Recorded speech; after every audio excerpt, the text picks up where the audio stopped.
بسم اللہ الرحمن الرحیم الحمد للہ رب العالمین والصلاة والسلام علی سید الانبیاء والمرسلین وعلی آلہ واصحابہ اجمعین وعلی کل من تبعہم ودعا بدعوتہم الی یوم الدین۔ اچھا جی، پچھلے سبق میں ایک بات رہ گئی تھی، باتیں تو بہت ساری رہ گئی ہیں لیکن کچھ باتیں ایسی ہیں کہ جن کو میں بتانا ضروری سمجھتا ہوں، وہ بعد میں مجھے یاد آئیں۔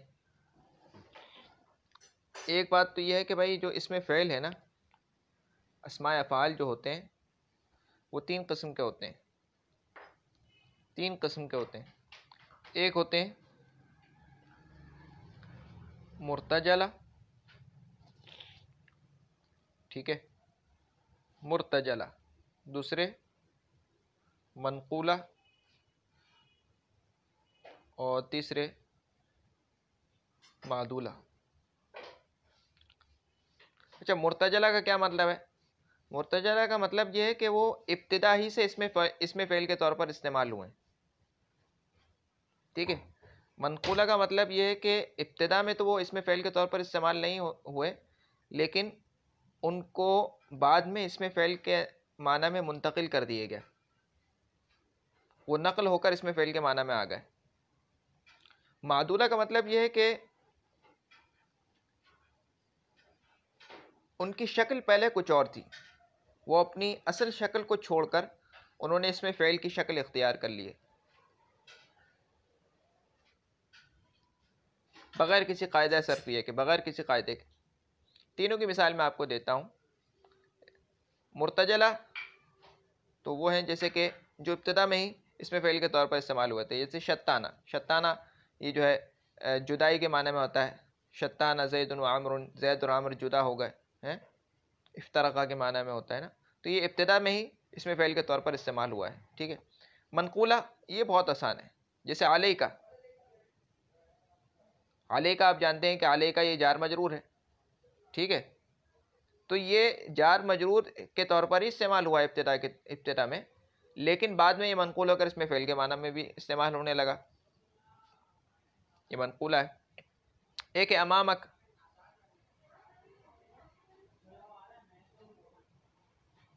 امامک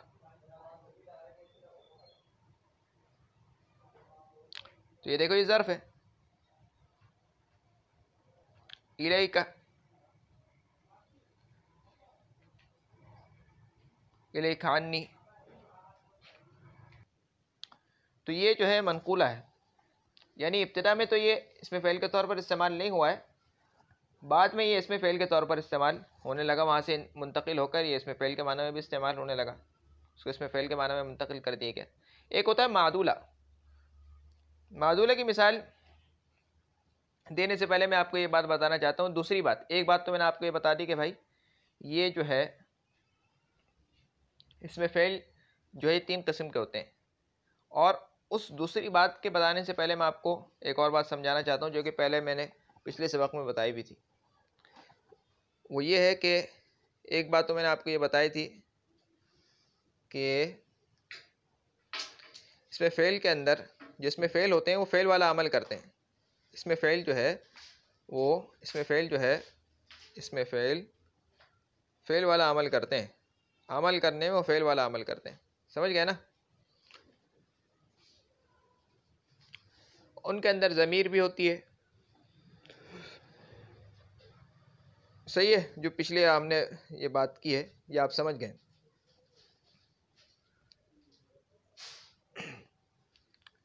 اب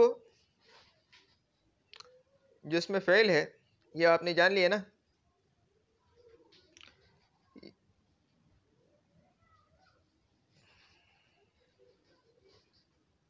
اب یہ دیکھو یہ جو علیکہ، میں نے آپ کو بتایا تھا کہ یہ جو پورا صیغہ ہے نا علیکہ، یہ پورا صیغہ یہ اس میں فعل کے طور پر ہم اس کو بولیں گے اس میں فعل، اور اس کے اندر ہم انت ضمیر مستتر اس کا فاعل مانیں گے، ٹھیک ہے۔ لیکن بعض لوگوں کی رائے یہ ہے کہ اس کے اندر یہ جو کاف ہے نا یہ اس کا فاعل ہے، ٹھیک ہے، بعض لوگ یہ کہتے ہیں۔ لیکن بعض لوگوں کی یہ رائے ہے کہ بھائی یہ پورا کا پورا جو ہے اس میں فعل ہے، اس کے اندر جو ہے ضمیر مستتر ہوگی، چھپی ہوئی ہوگی.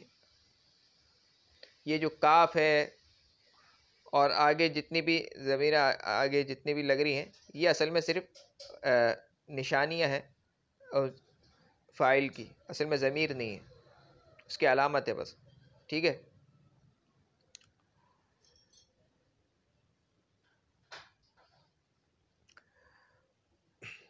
دوسری چیز میں آپ کو یہ بتانا چاہ رہا ہوں، یہ تو آپ نے سمجھ لی نا یہ بات کہ بھائی یہ جو چیزیں ہیں، یہی بات امامک میں بھی ہے. امامک جتنے بھی منقولہ ہیں نا، جیسے جو منقولہ کی بات آئی تو مجھے یہ بات یاد آ گئی، جتنے بھی منقولہ ہیں اس قسم کے، تو اکثر میں یہ بات آپ دیکھیں گے، جتنی بھی ضمیر آخر میں جہاں پہ لگتی ہیں، جیسے ہا کا، ہا کا، ہا کما، ہا کم، اس طرح، ہا کم، اس طرح، یہ جتنی بھی ضمیر لگتی ہیں، بعض لوگ کہتے ہیں کہ پورا کا پورا جو صیغہ ہے اس کے اندر ضمیر مستتر اس کا فاعل ہوگا، بعض لوگ کہتے ہیں کہ نہیں، یہ جو آخر میں ضمیر لگی ہوئی وہ اس کا فاعل ہے. 12. اچھا، معدولہ کس کو بولتے ہیں؟ معدولہ جاننے سے پہلے ایک بات جانو کہ ثلاثی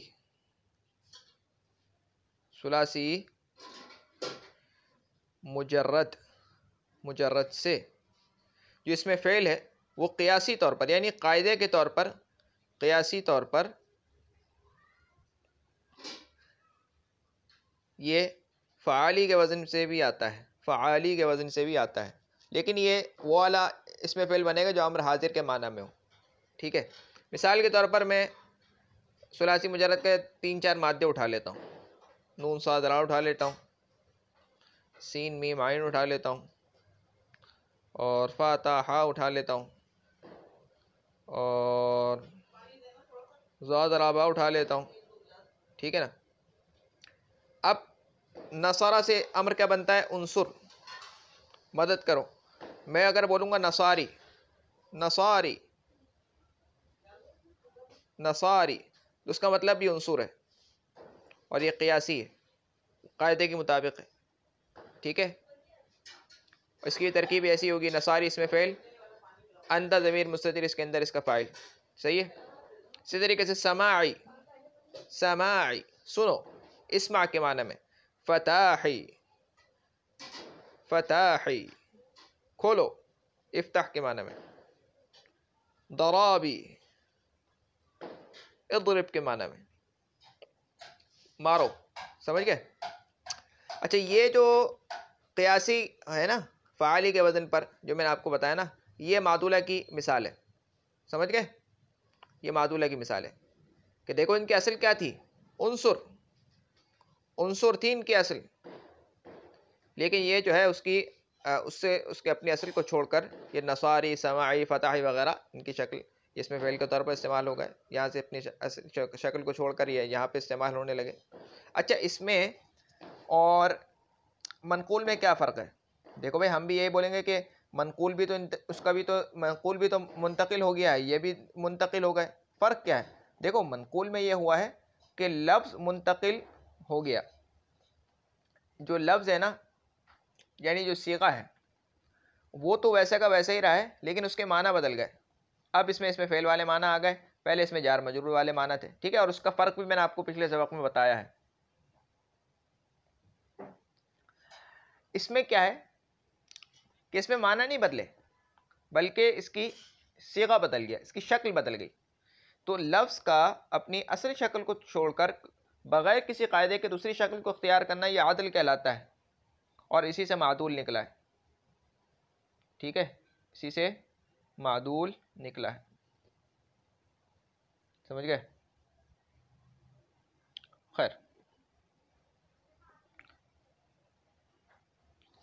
اس میں اور کیا بات تھی؟ اب میں یاد کرتا ہوں، کوئی بات ہی اس میں یاد کہنے کی ہو تو میں بتا دیتا ہوں. معدولہ تھی. خیر چلو، اب کبھی یاد آئے گی تو بتا دیں گے. تو آپ نے یہ سمجھ لیا نا. اب چلتے ہیں کتاب کی طرف. یہ تو ہمارا ہو گیا نا. چلو، ترکیب بھی ہو گئی، دوسری چیزیں بھی ہو گئی. اور جو کچھ باتیں مجھے یاد آئیں تو وہ بھی میں نے بتا دیں۔ اب ہے اسماء اصوات، وہ آوازیں جو کسی خاص موقع پر یا کسی آواز کی نقل میں نکلتی ہیں۔ اح اح، یہ آواز درد کی تکلیف میں نکلتی ہے۔ اف، یہ آواز ناگواری کے وقت نکلتی ہے۔ بخ بخ، یہ آواز بوقت مسرت نکلتی ہے، خوشی کے وقت نکلتی ہے۔ نخ نخ، یہ آواز اونٹ کو بٹھانے کے وقت نکالتے ہیں۔ غاقی غاقی، یہ کوے کی آواز کی نقل ہے۔ اب آپ بولیں گے ان میں سے تو کچھ بھی ہم نہیں کرتے، درد کے وقت ہم اح اح نہیں بولتے، وہ تو ہائے ہائے کرتے ہیں، یا تکلیف کے وقت ہم چلو اف کر لیتے ہیں، اور واہ کے موقع پہ تو ہم واہ واہ بولتے ہیں، بخ بخ تو نہیں بولتے ہیں۔ اونٹ کو بٹھانے کے لیے یا بکری کو بلانے کے لیے، اس طرح کرنے کے لیے تو ہم چک چک چک چک چک یا چک چک کچھ بھی کیسے کیا آوازیں کرتے ہیں۔ نخ نخ کی تو آوازیں میں نے کبھی نہیں سنی، اور کوے کی آواز میں تو کائیں کائیں کرتے ہیں، غاقی غاقی تو نہیں ہے۔ تو بھائی عرب کے نزدیک ہے، عرب کے جو عرب جو ہے وہ جو ہے درد کی آواز، جب درد کے لیے وہ آوازیں جو بلا ساختہ غیر شعوری طور پر آواز ان کے منہ سے نکل جاتی ہیں، آوازیں نکلتی ہیں نا، ان کی بات ہو رہی ہے۔ وہ آوازیں جو ہے وہ اح اح ان کے زبان سے نکل جاتی ہے، ہمارے زبان سے ہائے نکل جاتی ہے۔ اور نگاری کے وقت اف، اچھا یہ وہ والا اف نہیں ہے، ٹھیک ہے، یہ دیکھو یہاں پر یہ آ جائے گا، یہ افن یہاں پر تھا، افن ہے یہاں پہ، ایک منٹ میں دیکھ لوں، یہاں پہ میرے خیال میں تو ہونا چاہیے، یہاں پہ افن دیکھ لیتا ہوں، پھر بھی افن نہیں ہے یہاں پہ۔ بہرحال یہ افن جو ہے یہ اس میں فعل بھی آتا ہے، ٹھیک ہے، تو وہ والا نہیں ہے یہ اف، کیونکہ صورت میں تو اس کا معنی ہو جائے گا، فرق میں آپ کو بتا دوں گا۔ بخ بخ، واہ کے موقع پر ہی نکالتے ہیں۔ نخ نخ، اونٹ کو بٹھاتے، اونٹ عرب کے پاس تو اونٹ ہی تھے پہلے، تو اونٹ کو بٹھانے کے لیے وہ نخ نخ کرتے تھے۔ اور کوے کی آواز وہ غاقی غاقی نکالتے تھے، ہم بولتے ہیں کائیں کائیں، وہ غاقی غاقی کرتے تھے، اور بھی ایسے کچھ کرتے ہوں گے بہرحال۔ تو یہ اسماء اصوات جو ہیں نا، یہ اصل میں آوازوں کی ترجمانی ہے۔ یہ وہ الفاظ ہوتے ہیں کہ جو کسی، وہ آوازیں ہیں اصل میں، وہ آوازیں ہوتی ہیں جو بے ساختہ کسی موقع پہ انسان کے منہ سے نکل جاتی ہیں، یا کسی کی آواز کی نقل اتارنا، یہ جو آوازیں ہوتی ہیں اسماء اصوات کہلاتے ہیں، ٹھیک ہے۔ اب ان میں اور اس میں فعل میں کیا فرق ہے؟ بھائی آپ بولیں گے کہ درد کے وقت آپ اح اح بولتے ہیں، تو گویا کہ یہ اتزجرو کے معنی میں ہو گیا، یعنی میں تکلیف پا رہا ہوں، ٹھیک ہے نا۔ اف، یہ بھی اتزجرو کے معنی میں ہو گیا، مجھے ناگواری ہو رہی ہے، میں تکلیف پاتا ہوں، ٹھیک ہے۔ بخ بخ، یہ بھی جو ہے مسرت کے معنی میں ہو گیا، ٹھیک ہے۔ نخ نخ، اونٹ کو بٹھانے کے معنی میں، یعنی اس کا کچھ نہ کچھ آپ فعل نکال دیں گے، جیسے کہ اس میں فعل کا آپ نے نکالا تھا غاقی غاقی، چلو اس کو چھوڑ دیں، لیکن باقی تو نکل رہا ہے۔ اس میں اور اس میں فعل میں فرق کیا ہے، کیسے آپ کریں گے؟ تو ایک فرق تو اس میں یہ ہے کہ بھائی اس میں ضمیر نہیں ہوتی، جیسے اس میں فعل میں ضمیر ہوتی ہے نا، فاعل کی مانی گئی ہے، تو اس میں ضمیر نہیں ہوتی ہے، ٹھیک ہے۔ یہ بس وہ آوازیں ہوتی ہیں جو بلا اختیار، یہ ایک ہوتا ہے نا کلمہ موضوعہ، لفظ موضوع اور لفظ غیر موضوع، یہ آپ نے پڑھا تھا، یہ غیر موضوع ہیں، بس غیر شعوری طور پر آوازیں نکل جاتی ہیں، ورنہ یہ غیر موضوع ہیں، موضوع نہیں ہے، وہ باقاعدہ موضوع ہے، سمجھ گئے نا۔ اچھا بھائی، دوسرا فرق کیا ہے کہ یہ ترکیب میں مبتدا، خبر، فاعل، مفعول بھی وغیرہ واقع نہیں ہوتے، اور وہ واقع ہوتے ہیں ترکیب میں۔ لا محل له من الاعراب، مبنی ہے، لیکن یہ ترکیب میں ان کا کوئی وہ نہیں ہے، وہ تو کہیں نہ کہیں ہو جاتے ہیں، ان کا کلام میں کوئی وہ نہیں ہے، تو بس آوازیں ہیں۔ بہرحال یہ باتیں بھی آپ کو نہیں سمجھ میں آئی تو بس صرف تعریف کو سمجھ لینا کہ یہ وہ آوازیں ہیں۔ یہ دو قسم کی آوازیں ان میں آ جاتی ہیں، ایک تو وہ کہ وہ آوازیں کہ جو کسی موقع پر بلا ساختہ انسان کے منہ سے نکلتی ہیں، اور وہ آوازیں جو انسان کسی کی نقل اتارتا ہے، ان کے اوپر زیادہ اس میں کوئی تفصیل نہیں ہے، ٹھیک ہے۔ اب چلتے ہیں اسماء ظروف کی طرف، یہ ہے ذرا تفصیلی موضوع، اس کو ہم ذرا ایک دفعہ سرسری طور پر آج دیکھ لیں گے، پھر اس کے بعد انشاءاللہ اگلے سبق میں دیکھو نا بڑا ہے. اگر اس کو ہم کتنے وقت ہو گیا 15 منٹ تو یہاں پہ ہو گئے. اگر میں اس کو تفصیل سے کرنے کوشش کریں گے تو ہو سکتا ہے گھنٹہ 1.5 گھنٹہ لگ جائے. کیا فائدہ. اس کو تقسیم کر دیتے ہیں 2 سبق میں. ابھی اس کو سرسری طور پر دیکھ لیتے ہیں, اگلے سبق میں جتنا رہ جائے گا اس کو دیکھ لیں گے, پھر اگلے سبق میں اور دیکھ لیں گے. خیر, اسماء ظروف.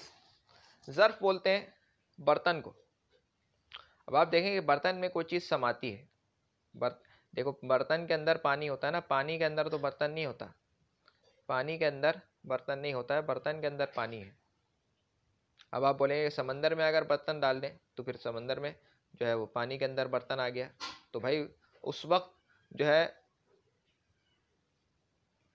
برتن کا برتن وہ پانی بن جائے گا. تو اصل میں ظرف اس چیز کو کہتے ہیں جس کے اندر کوئی دوسری چیز سما جاتی ہے. ظرف کس کو کہتے ہیں؟ جس کے اندر کوئی دوسری چیز سما جائے. اس کی مثال آسان لفظوں میں یہ دیتے ہیں, جیسے پانی, ایک پیالے کے اندر پانی, جیسے پانی اس کے اندر سمایا ہوا ہے. ٹھیک ہے, تو کوئی بھی کام ہوتا ہے نا وہ یا تو کسی وقت کے اندر ہوگا یا کسی وقت کے اندر ہوگا اور کسی جگہ میں ہوگا. ان 2 باتوں میں سے تو کوئی بھی کام خالی نہیں ہے. بھائی کوئی بھی کام یا تو کسی نہ کسی وقت میں ہوگا, 3 زمانوں میں سے کسی زمانے میں ہوگا, اور کسی نہ کسی جگہ میں ہوگا. سوچو گے تو تمہیں معلوم ہو جائے گا کہ بھائی ذرا سوچو میری بات میں. کوئی بھی کام ہو رہا ہے وہ کسی نہ کسی وقت میں ہی ہوگا نا, اور کسی نہ کسی جگہ میں ہوگا. تو کام کے وقت کو اور جگہ کو جو ہے یہ ظرف بولتے ہیں ہم لوگ. ٹھیک ہے, یہاں ظرف سے مراد وہ برتن نہیں ہے, وہ تو ایک مثال ہے کہ جس طریقے سے برتن کے اندر پانی آ جاتا ہے تو اس طریقے سے کام جو ہے وہ کسی نہ کسی وقت میں ہوتا ہے, کام کی کسی کوئی جگہ ہے وہ. اب اس کی مثالیں دیکھ لیتے ہیں پہلے. وہی مصنف کا طریقہ ہے پرانا. قطفت الزہرۃ امام المسجد قبل طلوع الشمس. میں الگ الگ کر کے کیوں پڑھ رہا ہوں؟ یہ اس لیے پڑھ رہا ہوں تاکہ آپ بھی پڑھیں. جب آپ الگ الگ کر کے الفاظ کو پڑھیں گے تو آپ کو معنی سمجھ میں آئے گا. سمجھ میں آئے گا کہ کون سی چیز فاعل بن رہی ہے, کون سی چیز مفعول بن رہی ہے, اس کو ترکیب میں کیسے بنانا ہے. اکٹھے ہی بول دیں گے بغیر سوچ سمجھے تو کبھی بھی آپ ترکیب نہیں سیکھ سکیں گے. عربی کا جو اصل کھیل ہے نا وہ اعراب پر ہے, یہ سمجھنے پر ہے کہ فاعل کیا ہے, مفعول کیا ہے, اس کو سمجھنا ہے. اصل یہی ہے کھیل اس کا. یعنی نحو کا. قطفت میں نے توڑا. ٹھیک ہے بھائی, کیا توڑا؟ الزہرۃ پھول توڑا.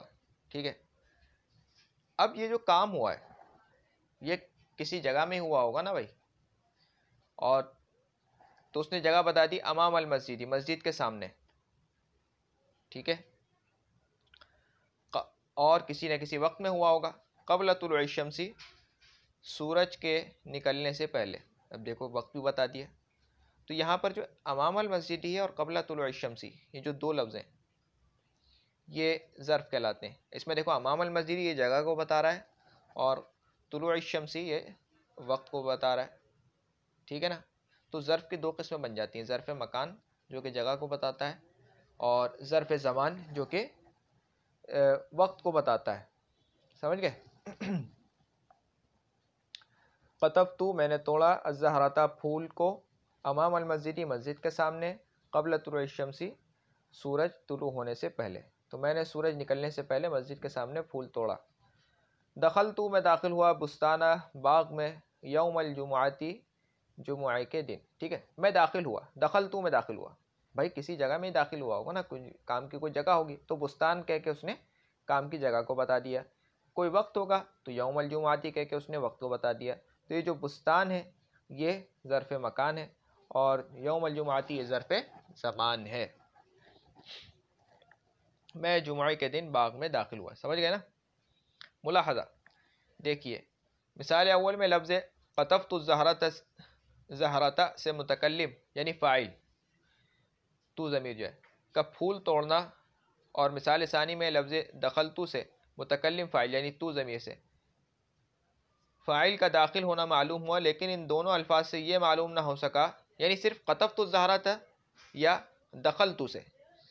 ٹھیک ہے, یہ معلوم نہ ہو سکا کہ پھول توڑنے یا داخل ہونے کا کام کس جگہ اور کس وقت ہوا ہے۔ پھر مثال اول میں امام المسجدی لانے سے پھول توڑنے کی جگہ، اور مثال ثانی میں البستان لانے سے داخل ہونے کی جگہ کا پتہ چلا۔ انہوں نے ذرا نا گڑبڑ کر دیا، دونوں مثالیں ملا دیں، میں نے آپ کو الگ الگ کر کے سمجھا دیں۔ بس ایسا ہی اسم جو مکان فعل کو بتائے اس کو ظرف مکان کہتے ہیں، یعنی فعل کے جگہ کو بتائے۔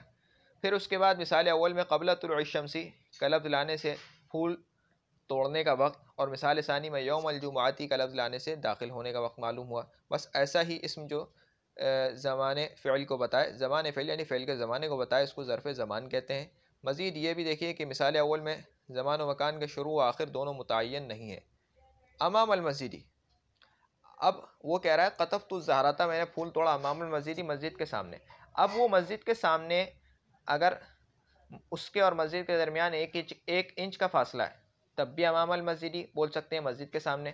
اگر 10 کلومیٹر کا فاصلہ ہے، بیچ میں کوئی چیز نہیں ہے، میدان ہے، 10 کلومیٹر کا فاصلہ ہے، یا 1 کلومیٹر کا فاصلہ ہے، یا 1 میٹر کا فاصلہ ہے، تب بھی امام المسجدی بولیں گے، یعنی اس کی کوئی حدود متعین نہیں ہے، کتنا فاصلہ ہے اس کے درمیان، سب کوئی امام بولیں گے۔ سمجھ گئے نا؟ یعنی شروع آخر متعین نہیں ہے۔ تو کہاں تھے؟ مزید یہ مثال اول میں زمان و مکان کا شروع و آخر دونوں متعین ہیں۔ اچھا، قبل طلوع الشمس،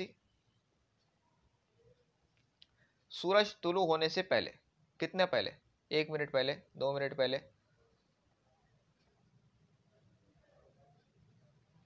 3 منٹ پہلے، 2 گھنٹے پہلے، 10 منٹ پہلے، کب؟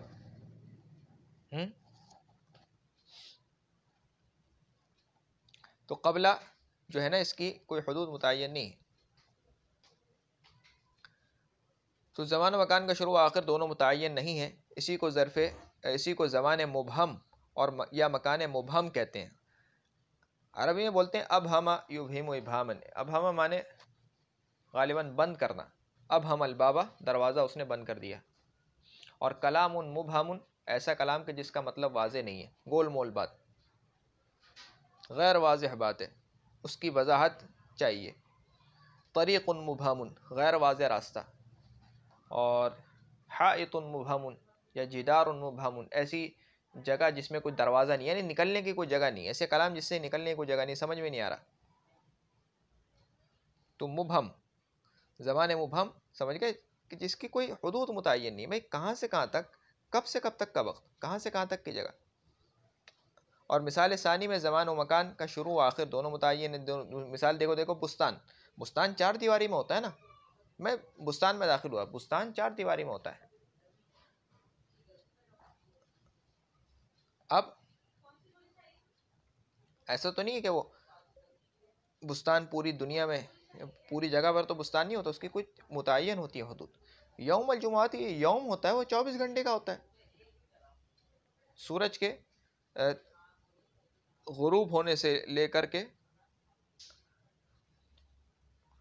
دوبارہ کے غروب ہونے تک، یہ کیا ہے؟ یہ پورا ایک یوم ہے نا، پورا ایک دن ہے اسلامی طور پر، یہ یوں کہ لو 24 گھنٹے، اس کی حدود متعین ہے وقت۔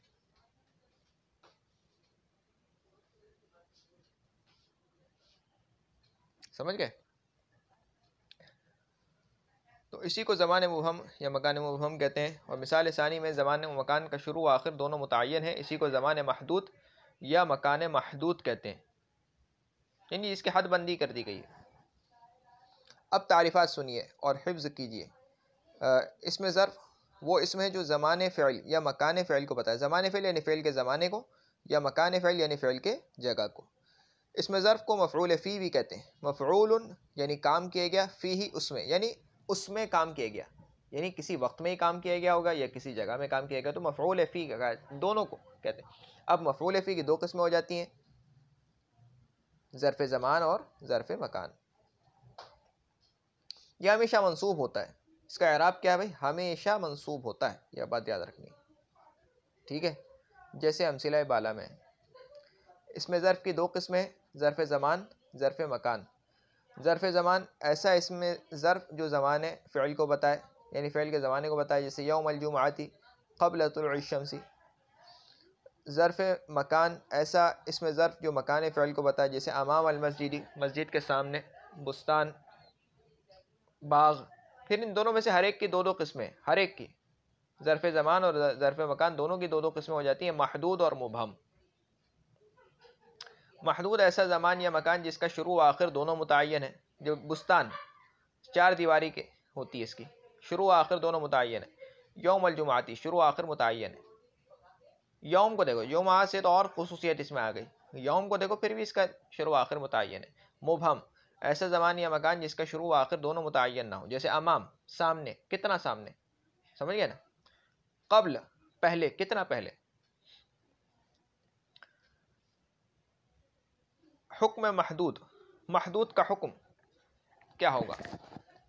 تو زمان محدود اور مکان محدود دونوں معرب ہوتے ہیں اور دونوں لفظاً یا تقدیراً منصوب ہوتے ہیں۔ زمان محدود یعنی محدود زمانہ پر جو ظرف دلالت کرتا ہے، یا مکان محدود پر جو ظرف دلالت کرتا ہے یعنی اس کو بتاتا ہے۔ مکان محدود یعنی محدود جگہ جس کی حد متعین کر دی گئی ہے، شروع آخر معلوم ہے، جیسے بستان۔ اس کی مثالیں بھی میں دے دوں گا۔ اس کا حکم کیا ہے کہ یہ دونوں معرب ہوتے ہیں، معرب ہوتے ہیں یعنی ان کے اوپر اعراب آتا ہے، مبنی نہیں ہوتے۔ معرب اس کو بولتے ہیں جس کا آخر بدلتا ہے عامل کے آنے سے، اور اس کے آخر میں تبدیلی ہوتی ہے۔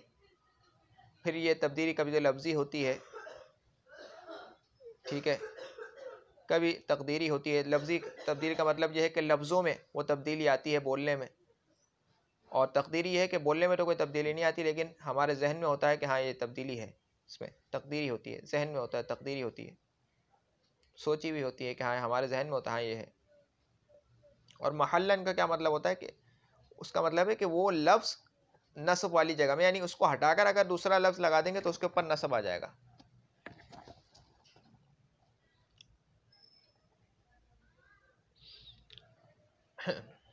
دونوں لفظ یا تقدیراً منصوب ہوتے ہیں، ٹھیک ہے۔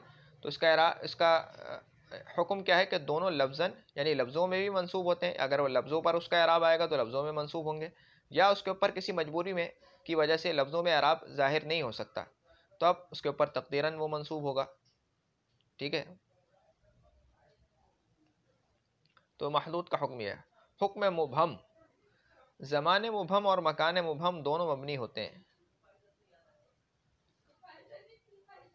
لہذا دونوں محلن منصوب ہوتے ہیں۔ یہ سب کے سب مبہم کا حکم نہیں بیان کیا، کچھ کا بیان کیا ہے، ٹھیک ہے۔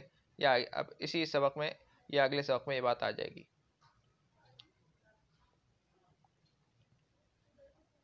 تو زمان مبہم یعنی مبہم زمانے پر جو ظرف بتاتا ہے، اس کے اوپر دلالت کرتا ہے، وہ مبنی ہوتا ہے،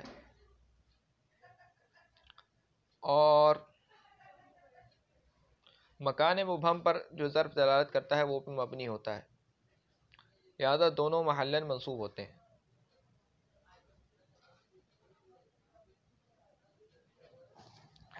اچھا جی،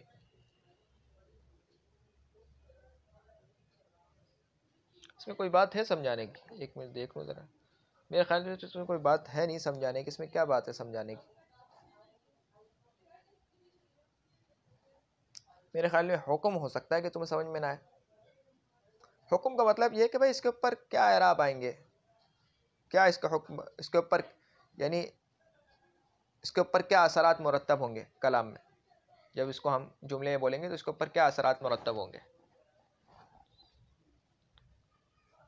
معرب ہوگا، مبنی ہوگا، معرب ہوگا تو منصوب ہوگا، مرفوع ہوگا یا مجرور ہوگا، یہ بتانا ہوتا ہے مقصد حکم سے۔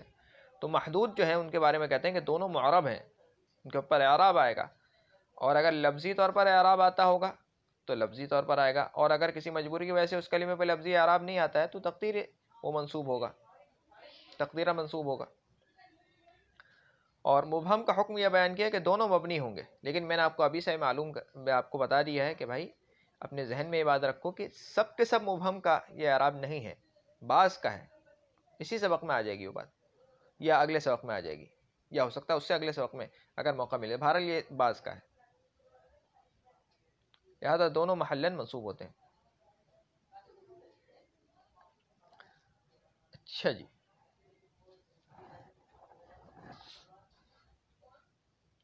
محلن منصوب دیکھو، محلن منصوب آ گیا. محلن منصوب کا کیا مطلب ہے کہ ہوتے تو لفظوں کے یعنی ظاہری طور پر دیکھو تو مبنی ہوتے ہیں.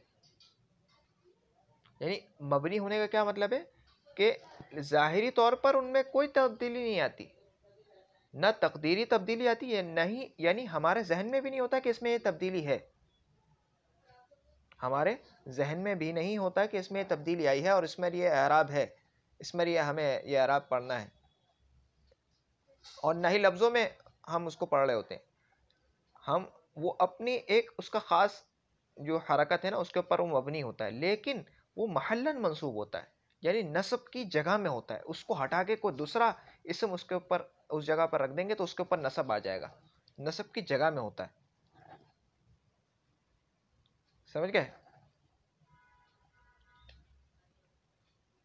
مثال کے طور پر اب میں آپ کو ایک آسان سی مثال دیتا ہوں. پتیلی ہے، گرم پتیلی ہے، ٹھیک ہے. اب ایک آدمی جس کا کام ہی ہے گرم پتیلی اٹھانا، وہ دن رات وہ باورچی خانے میں رہتا ہے، کام ہے پکانے کا اور دوسرے کام ہے، تو اس کو آپ گرم پتیلی دے دیں گے تو اس کو کوئی مسئلہ نہیں ہوگا، وہ اٹھا کے رکھ دے گا ایک جگہ سے دوسری جگہ، تھوڑی سی گرم، ایسے نہیں کہ کھولتی ہوئی آپ اس کو دے دیں گے وہ اٹھا کے رکھ دے گا. لیکن ایک آدمی جو کہ میری طرح سے بالکل نازک مزاج کا ہے، یہ چھوٹا بچہ ہے، اس کے ہاتھ میں اگر آپ پکڑا دیں گے تو گرا دے گا.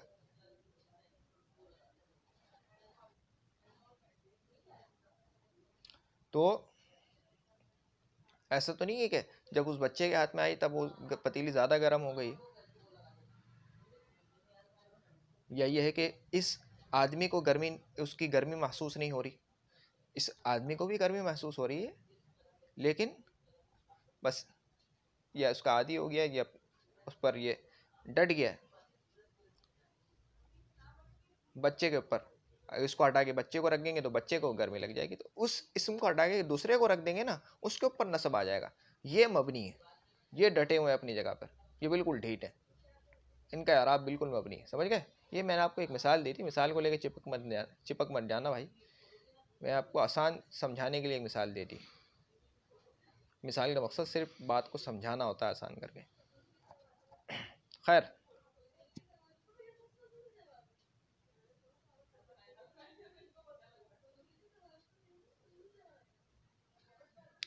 اچھا بھائی، ظروف زمان مبہم کی مثال، ایک منٹ دیکھ لوں ذرا. ظروف زمان مبہم، ظروف زمان مبہم، اور اچھا اور بھی کچھ مثالیں دی ہیں کیا؟ ٹھیک ہے. ظروف مکان مبہم، ظروف زمان. اچھا جی، انہوں نے محدود کی مثال نہیں دی ہے، مبہم کی مثالیں دی ہیں. انہوں نے محدود کی مثال نہیں دی کیونکہ محدود تو ہیں وہ آپ کو پتہ چل جائے گا، لیکن یہاں پہ مبہم کی مثالیں دی ہیں، جو اصل چیز تھی اس کو پہچاننا تھا. اچھا، اذ جب وقت کے معنی میں ہوگا نا، وقت کے معنی میں، تو جب یہ ظرف مکان مبہم ہوگا ماضی کے لیے، جب جس وقت برائے ماضی، ماضی کے لیے. صلیتو میں نے نماز پڑھی، اذ طلعت الشمس بھائی کب پڑھی، نماز کا وقت کیا ہے، اذ جب کہ، طلعت الشمس جب کہ سورج طلوع ہوا. سمجھ گئے؟ میں نے نماز پڑھی جس وقت سورج طلوع ہوا، دیکھو وقت کے معنی میں. اذا یہ بھی وقت کے معنی میں ہوگا لیکن یہ مستقبل کے لیے، مستقبل دونوں صحیح ہیں. آکلو الطعام میں کھانا کھاتا ہوں، اذا یا میں کھانا کھاؤں گا، اذا اکلتا میں کھانا کھاؤں گا، یہاں پہ بنے گا اذا اکلتا جب کہ تو کھائے گا، میں کھانا کھاؤں گا جب تو کھائے گا، یہ مستقبل کے لیے. اب دیکھو اکلتا یہ ماضی کا صیغہ ہے، لیکن کیونکہ یہ اذا کے بعد آیا ہے نا تو اب اس کا مستقبل والا ترجمہ کریں گے کیونکہ اذا جو ہے مستقبل کے لیے آتا ہے. متا کب، کس وقت کے معنی میں، متا کب یا کس وقت، تقرأ الدرس تم درس پڑھو گے، یعنی تم کب درس پڑھو گے، تم کب سبق پڑھو گے. ایانا کب، کس وقت، ایانا ترجع من وطنک تم کب لوٹو گے اپنے وطن سے. امسی. اچھا بھائی کتاب میں اس کا کیا ترجمہ ہے؟ آپ سبق کب پڑھیں گے، آپ اپنے وطن سے کب واپس ہوں گے. ٹھیک ہے. امسی. اچھا آج جس دن میں ہم ہیں اس کو آج بولتے ہیں. ٹھیک ہے. عربی میں اس کو الیوم بولتے ہیں. ٹھیک ہے. جو گزر چکا ہے اس کو بولتے ہیں امسی، کل گزشتہ. ہم تو کل بولتے ہیں نا، لیکن عربی میں اس کے لیے امسی کا لفظ آتا ہے جو گزر چکا ہے، اور جو آئندہ آنے والا ہے اس کے لیے غدا کا لفظ آتا ہے. تو امسی. قرأت الدرس امسی، میں نے کل سبق پڑھا یا سبق پڑھا تھا. ٹھیک ہے، کیونکہ ماضی کی بات ہو رہی ہے. منذ جس وقت، جب، یہ تاکید کے لیے ہوتے ہیں ماضی منفی میں نا. یہ قطو کے بارے میں آ گیا. تو جس وقت جب کے معنی میں ہوتے ہیں. تاکید بات کی اتنی ہے، جس وقت. فہمت الدرس، میں نے سبق کو سمجھ لیا. ٹھیک ہے. مذ قرأت، جب میں نے پڑھا. میں نے سبق کو اس وقت سمجھ لیا جب پڑھا، یعنی میں نے سبق کو سمجھ لیا. کب سمجھا؟ مذ قرأت، جب میں نے پڑھا. ٹھیک ہے. قطو، یہ برائے تاکید کے لیے آتا ہے. تاکید ماضی منفی میں تاکید کے لیے آتا ہے. جیسے بولتا ہوں نا کہ میں نہیں کھاؤں گا. ٹھیک ہے، یہ تو ماضی منفی ہو گیا، لیکن میں کبھی نہیں کھاؤں گا، میں بالکل نہیں کھاؤں گا، میں ہرگز نہیں کھاؤں گا. یہ جو تاکید ہوتی ہے نا، یہ عرب کیسے یعنی عرب تاکید کیسے لاتے ہیں؟ تو وہ قطو کے ذریعے سے لے کے آتے ہیں ماضی میں. ما اکلت السمکۃ قطو، ما اکلت، میں نے نہیں کھائی. ماضی کے لیے آتا ہے نا، ماضی کے لیے. میں نے نہیں کھائی. السمکۃ، مچھلی، میں نے مچھلی نہیں کھائی. اب وہ اس میں تاکید پیدا کرنا چاہ رہا. قطو، میں نے کبھی مچھلی نہیں کھائی.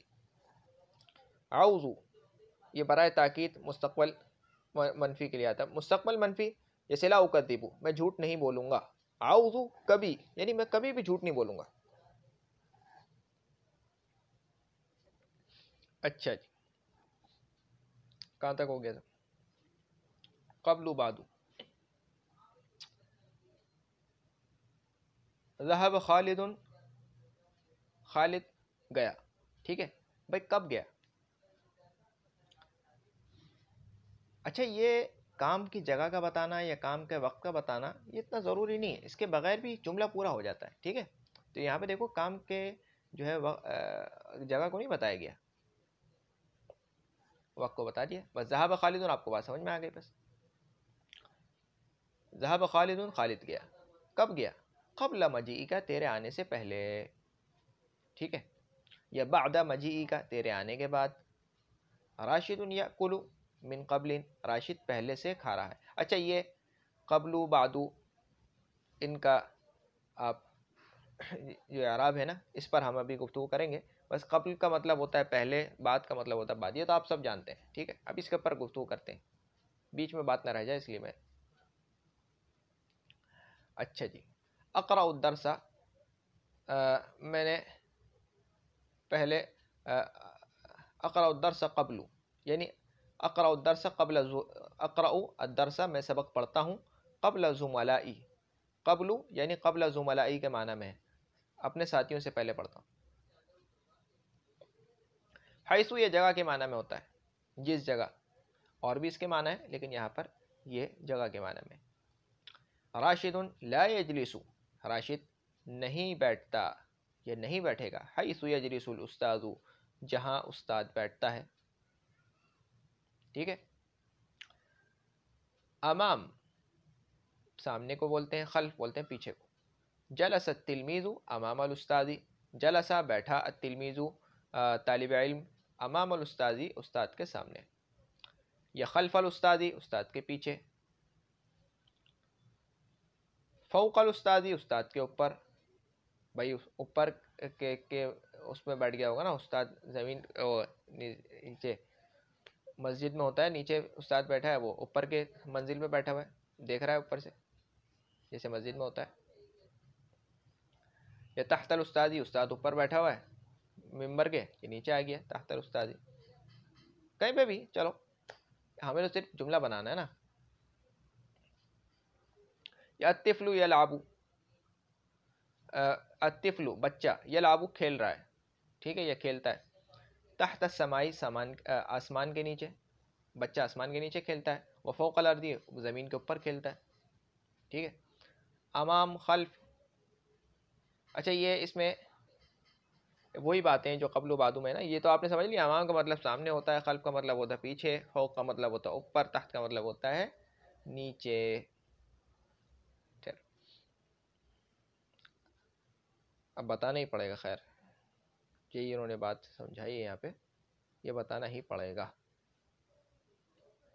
پھر اس کی جو ہے وہ ترکیب ہو جائے گی. ٹھیک ہے چلتے ہیں ابھی یہاں پہ، چلو اس کو مٹا دیتے ہیں پہلے پورا. ٹھیک ہے اچھا جی، قبلو کو سمجھ لو. اس کو سمجھ کر، کیونکہ سب کا تمہیں ترجمہ تو آ گیا ہے. قبلو یہاں جو فرق ہے نا وہ اعراب میں. فرق کس میں؟ یہاں پر ہم آپ کو کیا بتانا چاہ رہے ہیں؟ اعراب کا فرق. ٹھیک ہے، فرق کس میں؟ اعراب میں. اگر آپ نے ایک کا اعراب سمجھ لیا نا، سب کا اعراب سمجھ جاؤ گے. ٹھیک ہے، قبلو کا سمجھ لو پہلے. اس کی 3 حالتیں، یعنی ان سب کی 3 حالتیں، 1 2 اور 3. ٹھیک ہے، پہلی حالت کیا ہے کہ قبلو مضاف ہوتا ہے. قبلو کیا ہوتا ہے؟ مضاف ہوتا ہے، کسی دوسرے کلمے کی طرف مضاف ہوتا ہے. ٹھیک ہے، اور مضاف الیہ اس کا موجود ہوتا ہے. مضاف الیہ لفظوں میں موجود ہوتا ہے، موجود لفظوں میں. ٹھیک ہے، مثال چاہیے کوئی؟ مثال دے دیتا ہوں. جیسے مثال کے طور پر قرأت، یہاں پر کیا لکھی ہے؟ یہیں کے دے دیتا ہوں نا تاکہ آپ کو سمجھ میں آ جائے. یہ والی لے لیتے ہیں تاکہ آپ کی کتاب میں ابھی سمجھ میں آ جائے.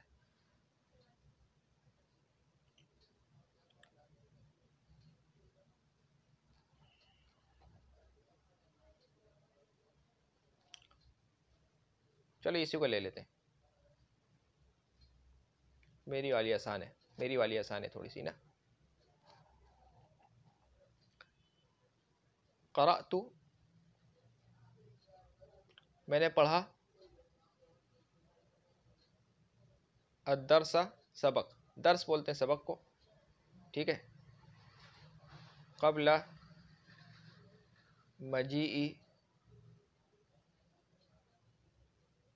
الاستاذی، مجیئی الاستاذی.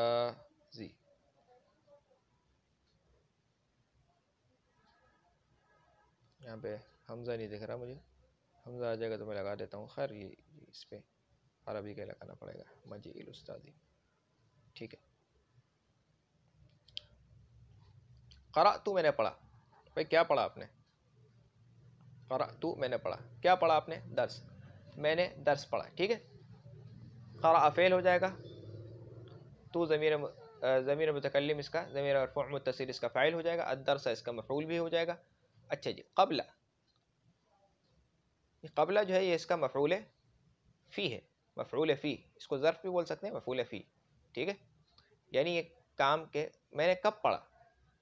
قبل مجیء الاستاذی، استاد کے آنے سے پہلے. استاد کے آنے سے پہلے. اب دیکھو استاد کے آنے سے پہلے کا وقت متعین نہیں ہے لیکن وقت ضرور بتا دیا اس نے، تو یہ مفعول فی ہے. قبلہ جو ہے وہ کیا ہے؟ مفعول فی. ٹھیک ہے، تو یہاں پر جو ہے اس کا اوپر اعراب آیا ہے یہ منصوب ہے. قبلہ لفظوں میں فتحہ، اس کے اوپر فتحہ آئے گا، منصوب ہے. ٹھیک ہے، قبل مجیء مانے آنا، مجیء الاستاذی استاد کے آنے سے پہلے. ٹھیک ہے، میں نے سبق پڑھا استاد کے آنے سے پہلے. اب دیکھو یہاں پر قبل جو ہے وہ مضاف ہے. میں یہاں پر اس کا ایک رنگ دے دیتا ہوں.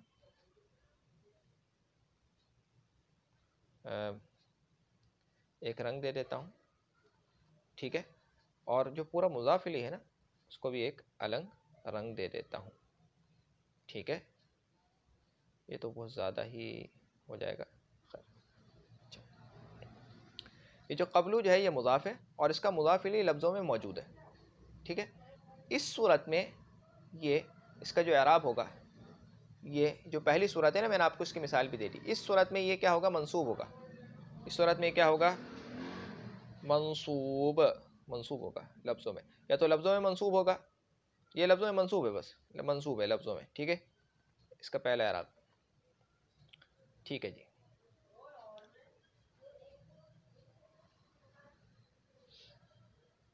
اب یہاں پہ تو دیکھو ہم نے پڑھا تھا کہ بھائی جو ظرف زمان ہوتا ہے، ظرف مکان ہوتا ہے، وہ مبنی ہوتا ہے اور محلاً منصوب ہوتا ہے. لیکن یہاں پر تو لفظوں میں اعراب آ گیا.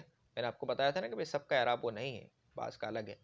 اچھا بھائی، دوسری صورت کیا ہے کہ ان سے پہلے کیا آ جائے؟ ان سے پہلے جو ہے، ان سے پہلے حرف جر آ جائے. حرف جر ان سے پہلے آ جائے. ٹھیک ہے، ان سے پہلے کیا آ جائے؟ حرف جر. مثال کے طور پر حرف جر، پھر یہ قبلو آ جائے. اس وقت یہ مجرور ہوں گے. اس وقت یہ کیا ہوں گے؟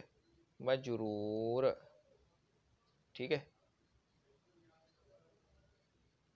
لیکن میں آپ کو بتاتا ہوں،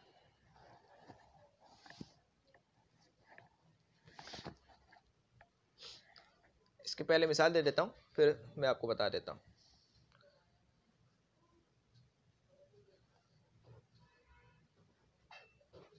کنتو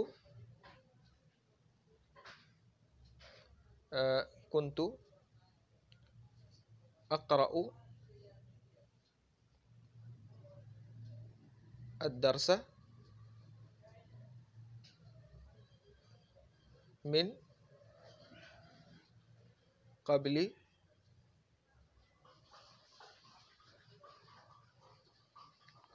مجیء الاستاذ. ٹھیک ہے. کنت اقرأ، میں پڑھ رہا تھا، الدرس، سبق. ٹھیک ہے، میں سبق پڑھ رہا تھا، من قبلی مجیء الاستاذ، استاذ کے آنے سے پہلے سے.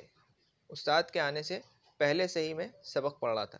یہ یوں کہہ لو کہ من قبلکم، میں تم سے پہلے سے سبق پڑھ رہا تھا. من قبلکم، میں تم سے پہلے سے ہی، میں تم سب سے پہلے سے ہی سبق پڑھ رہا تھا. من قبلکم، میں تم سب سے پہلے سے ہی سبق پڑھا تھا. من قبل مجیء الاستاذ، میں استاد کے آنے سے پہلے سے ہی سبق پڑھا تھا. اب دیکھو دونوں میں فرق ہے. من قبل مجیء الاستاذ، میں استاد کے آنے سے پہلے میں نے سبق پڑھا، اور من قبلکم یا من قبل مجیء الاستاذ، میں استاد کے آنے سے پہلے سے ہی میں سبق پڑھ رہا تھا. فرق سمجھ گئے نا؟ من قبل مجیء الاستاذ آ جائے تو اچھا ہے، تو اس میں آپ کو سمجھنا آسان ہو جائے گا نا. ایک ہی مثال کو ذرا مختلف پیرا میں گھما دیں گے تو آپ کو جو ہے. اب دیکھو یہاں پہ بھی قبل مضاف ہے، اور اس کا جو مضاف الیہ ہے وہ لفظوں میں موجود ہے. ٹھیک ہے. لیکن یہاں پہ ہوا کیا کہ یہاں پر حرف جر آ گیا اس سے پہلے. یہاں پر کیا آ گیا؟ حرف جر آ گیا اس سے پہلے. یہ رہا حرف جر، یہ اس سے پہلے آ گیا. فرق یہ ہوا. اس صورت میں کیا ہوگا؟ یہ مجرور ہوگا. ٹھیک ہے. تیسری صورت کیا ہے کہ قبل مضاف ہو. کب کیا ہو؟ مضاف ہو،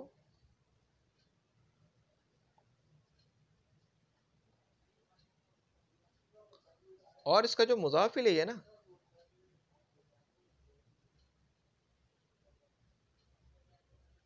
اس کا جو مضاف الیہ ہے، ایک منٹ، یہ کیا آ گیا؟ مضاف الیہ. ٹھیک ہے. وہ لفظوں میں موجود نہ ہو بلکہ منوی ہو. منوی کا مطلب یہ اس کا ارادہ کیا گیا ہو، دل میں وہ موجود ہو، لفظوں میں موجود نہ ہو. جیسے للہ الامر من قبل و من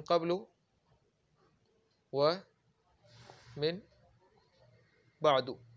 للہ الامر من قبل و من بعد. للہ الامر، اللہ ہی کے لیے ہے فیصلہ، من قبل و من بعد. یہاں پہ دیکھو من قبل کے بعد ایک اس کا مضاف الیہ آنا تھا، یہاں پر وہ محذوف ہے. لیکن محذوف ہونے کی بھی پھر دو حالتیں.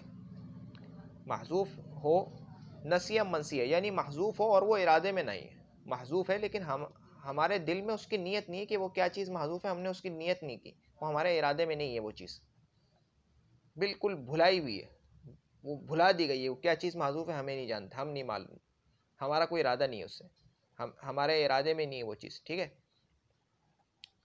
اور وہ من بعد یہاں پہ بھی وہ محذوف ہے لیکن وہ ہمارے ارادے میں ہے، ایسا نہیں ہے کہ وہ ہمارے ارادے میں نہیں ہے، بالکل بھلا دی گئی ہے، اگر وہ بالکل بھلا دی جائے تب بھی اس کے اوپر یہی والا اعراب آئے گا، دوسری صورت والا، ٹھیک ہے۔ تیسری صورت والا اعراب یہ ہے کہ وہ محذوف ہو لیکن ارادہ ہو، دل میں اس کا ارادہ ہو، ٹھیک ہے۔ تو اس وقت یہ اب اصل میں کیا ہے، اس کے اوپر ایک مضاف الیہ آنا تھا، وہ کیا تھا مضاف الیہ؟ من قبل کل شیء،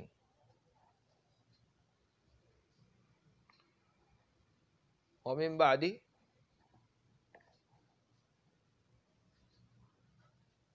کل شیء،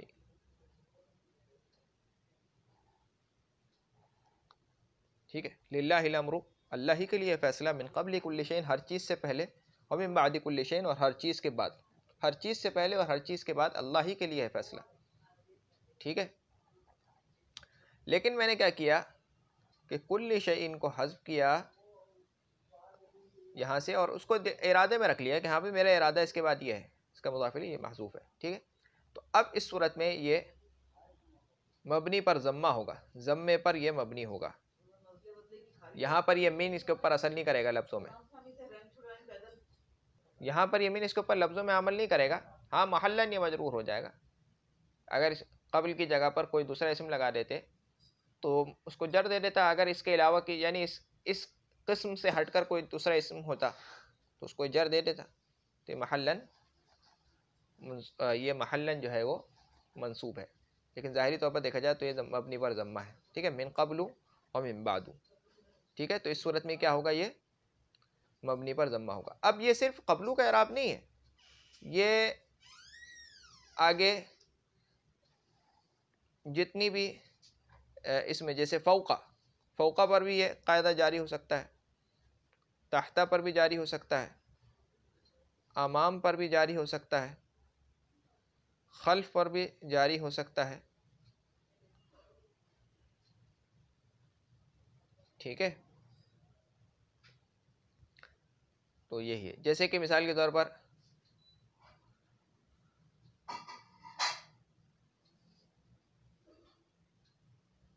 جلست فوقک، میں تیرے اوپر بیٹھا، اور اخذت من فوق رأسک، میں نے تیرے سر کے اوپر سے لی، ٹھیک ہے، کوئی چیز لے لی، اور اخذت من فوق، میں نے حذف کر دیا مضاف الیہ اور وہ منوی ہے، تو اخذت من فوق ہو جائے گا۔ اسی طریقے سے اخذت من تحت، جلست تحتک، میں تیرے نیچے بیٹھا، ٹھیک ہے، جلست من تحتک، نا اخذت من تحتک، میں نے تیرے نیچے سے لے لی، اور اخذت من تحتی، من تحت، یہاں پر میں نے حذف کر دیا مضاف کو۔ اسی طریقے سے جلست امامک، میں تیرے سامنے بیٹھا، اور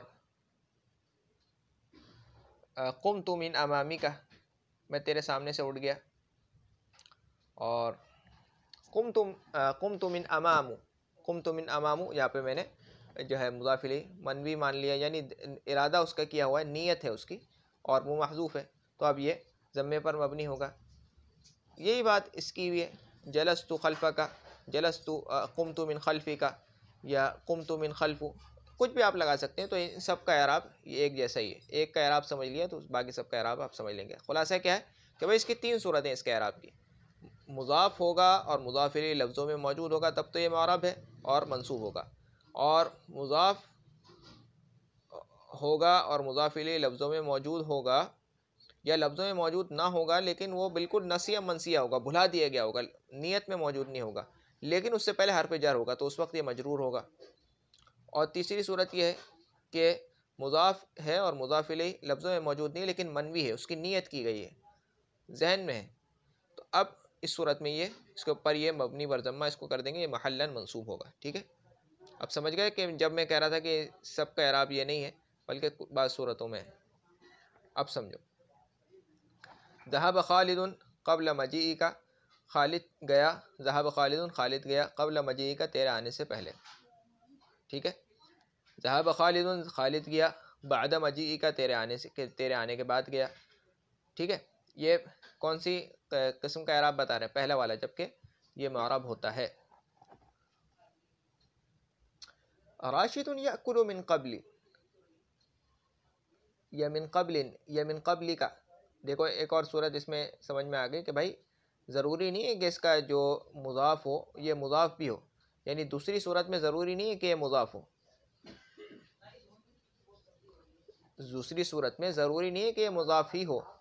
ہم نے تو مضاف کی مثال پڑھی ہے، لیکن دوسری صورت میں ضروری نہیں ہے کہ یہ مضاف ہی ہو، مضاف نہ بھی ہو تب بھی اس کے اوپر یہ جر آئے گا. راشد، راشد یأکل کھانا کھا رہا ہے، من قبل پہلے سے، راشد پہلے سے کھانا کھا رہا ہے، یا من قبل کا راشد تجھ سے پہلے سے کھانا کھا رہا ہے. یہ دوسری صورت کا اعراب آ گیا. تیسری صورت کا اعراب کہ مضاف الیہ ملحوظ ہے فقط، یعنی ملفوظ نہیں ہے.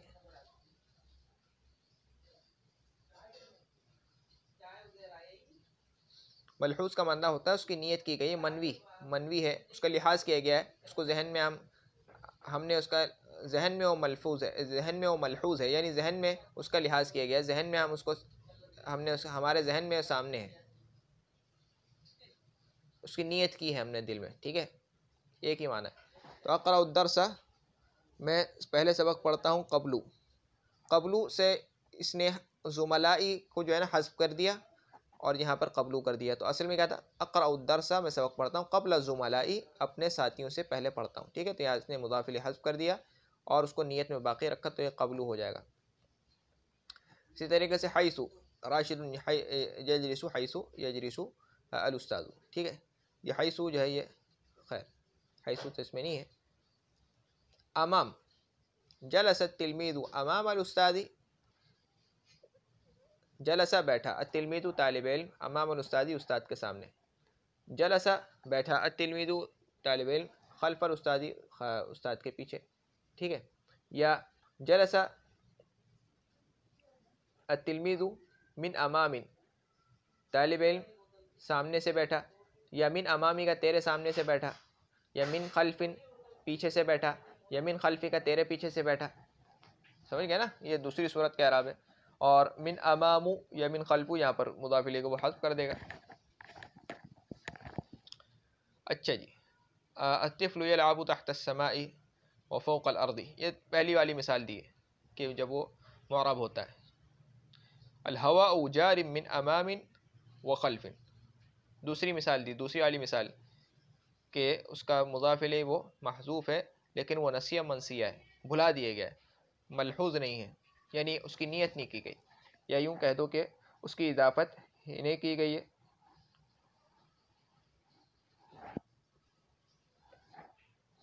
تو الہواء جار، ہوا چل رہی ہے، من امام سامنے سے، وخلفن اور پیچھے سے، یعنی ہوا آگے اور پیچھے سے چل رہی ہے. آگے کے معنی میں بھی آتا ہے امام. جو الہواء جار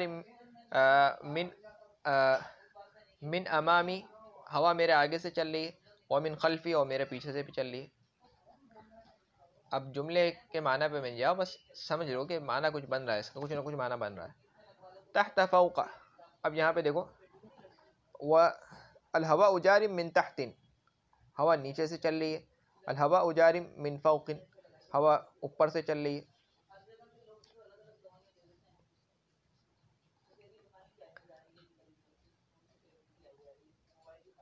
العین جاریۃ من تحت، جو نہر ہے وہ نیچے سے چل رہی ہے. القطار جار من فوق، جو ریل گاڑی ہے وہ اوپر سے چل رہی ہے. ایسے ملک ہیں جہاں پہ ریل گاڑی اوپر سے چلتی ہے. چلو ایک مثال مان لو یوں الطیارۃ تطیر من فوق، جو طیارہ ہے وہ اڑتا ہے اوپر سے. ٹھیک ہے نا. امام سامنے مضاف الیہ جو ہے نا اس کا. اب یہ مبنی کی مثال دیکھو اس کی. ضربت راشدا، میں نے راشد کو مارا. من امامو ومن خلفو، یہاں پہ سے مضاف الیہ کو حذف کر کے اس کی نیت باقی رکھی. یعنی آپ کچھ بھی رکھ، اب شاید وہ خود ہی بتائے گا. من امامہ،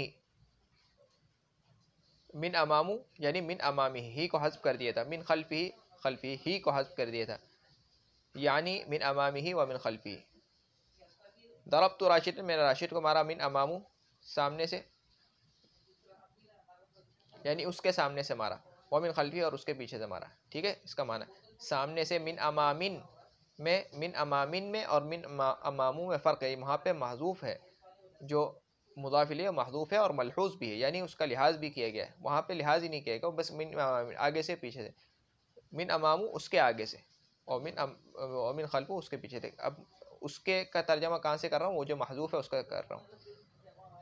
فوق اوپر، اس کی بھی وہ تین حالتیں ہو جائیں گی. احمل هذه السلة، اٹھاؤ. احمل اٹھاؤ.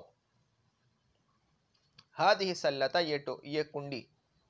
من تحت نیچے سے، یعنی من تحتہ اس کے نیچے سے، من تحتها اس کے نیچے سے، یا من فوقها اس کے اوپر سے.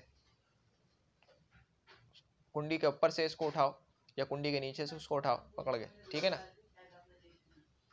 یا من تحتن یا من فوقن، اس صورت میں معنی بنے یا نہ بنے وہ ایک الگ بات ہے، لیکن وہ اعراب آ جائے گا. تو اس کنڈی کو نیچے سے یا اوپر سے اٹھاؤ.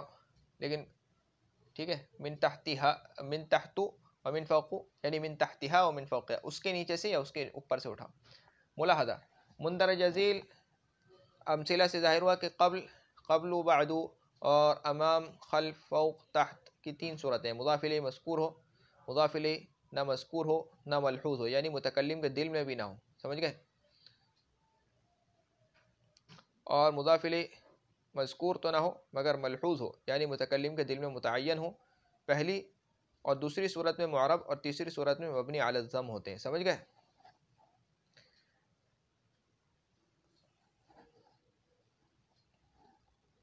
میں نے آپ کو آسان لفظوں میں پہلے سمجھانے کے لیے یہی کہا تھا کہ بھائی اس کا مضاف الیہ نہ ہو. ٹھیک ہے. یہ نسیہ منسیہ والی صورت تو پہلے آپ کو نہیں سمجھ میں آنے والی تھی نا.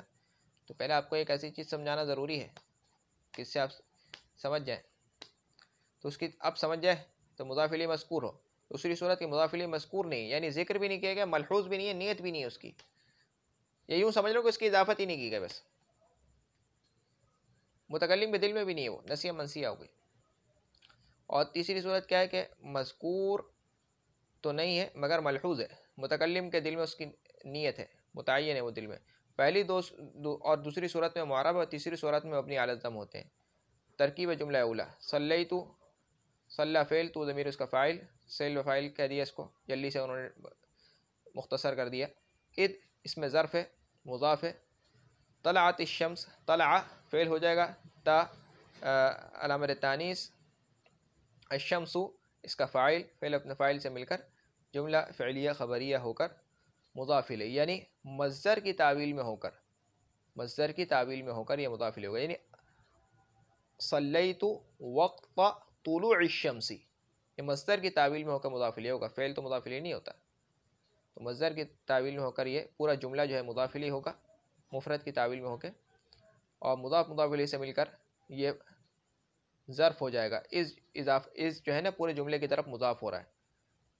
پھر یہ ظرف جو ہے متعلق ہو جائے گا. ظرف متعلق ہوتا ہے فعل سے، اپنے پہلے والا فعل جو صلی اس سے متعلق ہو جائے گا.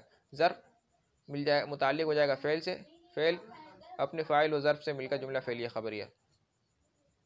فعل اپنے فاعل یعنی صلی فعل جو ہے یہ اپنے فاعل اور تو ضمیر سے اپنے فاعل سے مل صلی فعل ہے اور تو ضمیر اس کا فاعل ہو جائے گا. اور اس کا جو ظرف ہے از، یہ اپنے پورے مضاف الیہ کے ساتھ مل کے اس کو کھینچتا ہوا لے جا کے اس فعل سے جوڑ دے گا، اس کا جو ہے وہ ظرف ہو جائے گا. اچھا اب اس کی ترکیب بھی کر لیتے ہیں، اتنا آپ نے وقت گزار لیا ہے. اس کی ترکیب بھی کر لو، پورا اس کو نپٹا دیتے ہیں آج.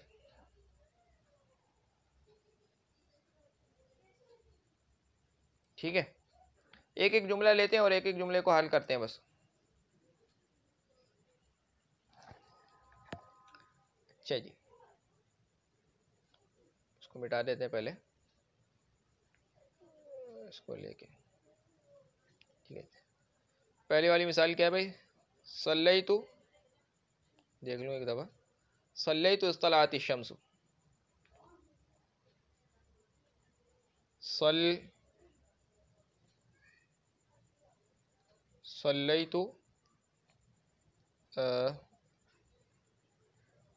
اذ طلعت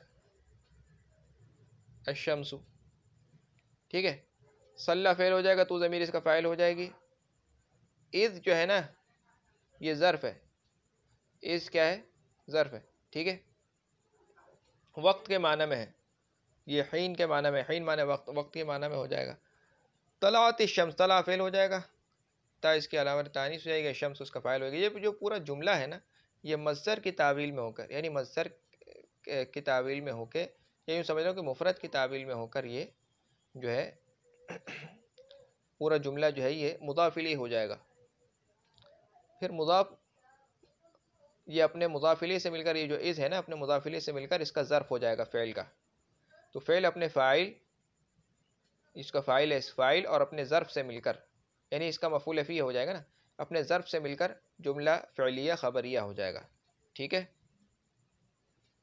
دوسرا جملہ آکل الطعام اذا اکلت.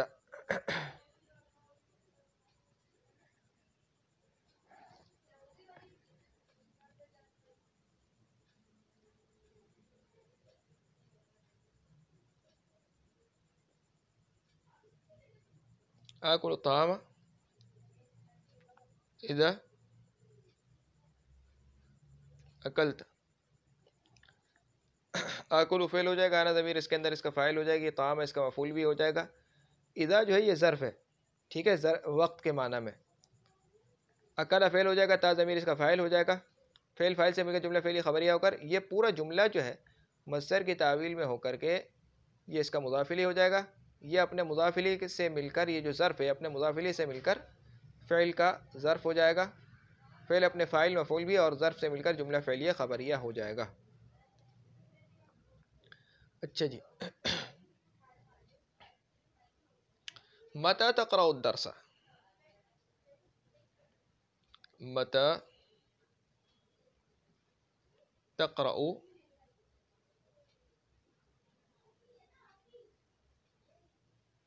الدرس.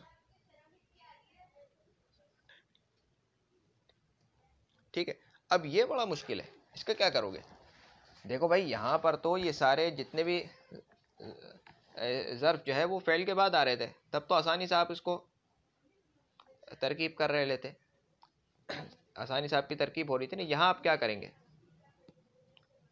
یہ جو اسماء استفہام ہوتے ہیں نا یہ صدارت کلام کے متقاضی ہوتے ہیں، یعنی جملے کے شروع میں آنا ان کا ضروری ہوتا ہے. بس ان کی جگہ جو ہے نا جملے کے شروع میں ہوتی ہے. صدارت کلام یعنی جملے کے شروع میں آنا، اس کا تقاضا کرتے ہیں یہ. ٹھیک ہے، تو اصل جگہ اس کی کیا تھی؟ یہیں پہ آنا تھا اس کو، کیونکہ یہ اس میں استفہام ہے جس کے ذریعے سوال کیا جاتا ہے.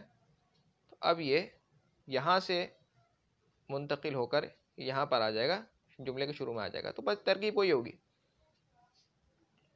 مان لو کہ یہ یہاں پر ہے، کیسے کرو گے؟ بس تقرأ فعل، انت ضمیر الصدر اس کے اندر اس کا فاعل ہو جائے گا، الدرس اس کا مفعول بھی ہو جائے گا، متا جو ہے یہ اس کا مفعول فی ہو جائے گا منصوب. ٹھیک ہے، لیکن یہ یہاں پر آئے گا نہیں.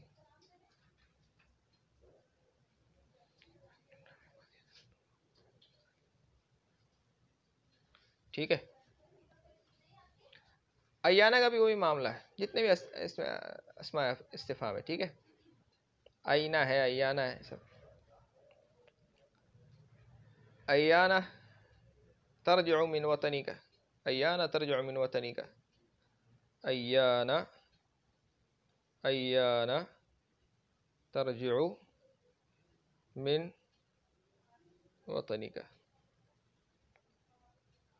ٹھیک ہے، مان لو کہ یہ ایانہ یہاں پر بعد میں تھا. ٹھیک ہے، یہ ایانہ جو ہے یہاں پر تھا.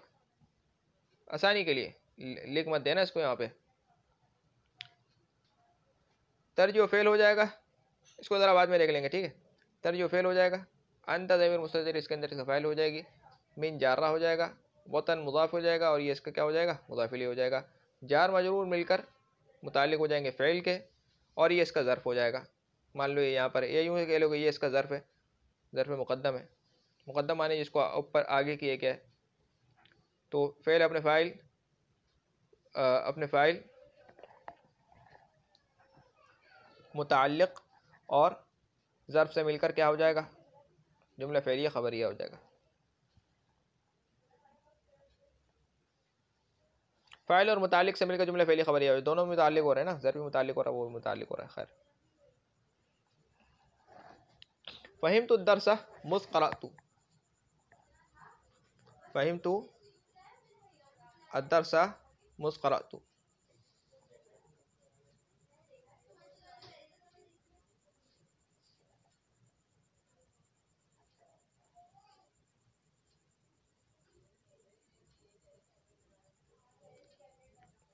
فہمت الدرس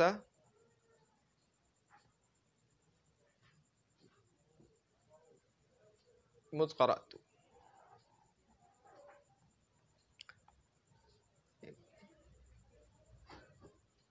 یہ لکھا ہے فہمت الدرس مذ قرأت. ٹھیک ہے، فہیم فعل ہو جائے گا. تا ضمیر مرفوع متصل اس کا فاعل ہو جائے گی. الدرس اس کا مفعول بھی ہو جائے گا. مذ یہ اس کا ظرف ہو جائے گا. ٹھیک ہے، قرأ فعل ہو جائے گا. تو ضمیر متکلم اس کا فاعل ہو جائے گی. فعل فاعل سے مل کے جملہ فعل خبریہ ہو کر یہ پورا کا پورا جملہ جو ہے، یہ جو مذ ہے نا، یہ بھی وقتہ کے معنی میں ہو جائے گا. ٹھیک ہے، ای وقت قراءتی کا فہمت الدرس وقت قراءتی ایاہو. خیر یہ بات کی باتیں. تو یہ جو ہے یہ وقت کے معنی میں ہو جائے گا مذ. یہاں پر جیسے اس کے بارے یہ اس جیسا ہی ہے بالکل. ٹھیک ہے، تو پورا جملہ اس مضاف الیہ ہو جائے گا. یہ اپنے مضاف الیہ سے مل کر اس کا ظرف ہو جائے گا. ٹھیک ہے، چلو آگے. ما اکلت السمکۃ قط. ما اکلت السمکۃ قط.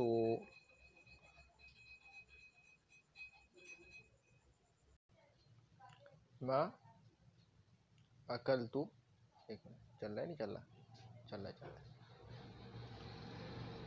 السمکۃ قط. ما حرف نفی ہو جائے گا، اکل فعل ہو جائے گا. یہ بات پہلے آ چکی ہے کہ ما اگر یعنی حرف اگر پہلے آ جائے گا تو اس کو مسند الیہ نہیں بنایا جائے گا. حرف نفی ہے، اکلا فعل ہو جائے گا. تو ضمیر مرفوع متصل اس کا فاعل ہو جائے گا. السمکۃ اس کا مفعول بھی ہو جائے گا. قط اس کا ظرف ہو جائے گا. ٹھیک ہے، بس آسان ہے.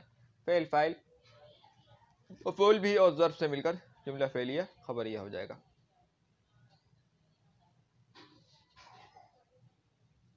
لا اکذب اعوذ، یہ بالکل ایسے ہی ہے. لا اکذب یا لا اکذب. لا اکذب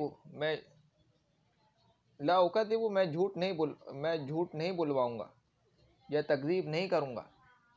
لا اکذب ہونا چاہیے.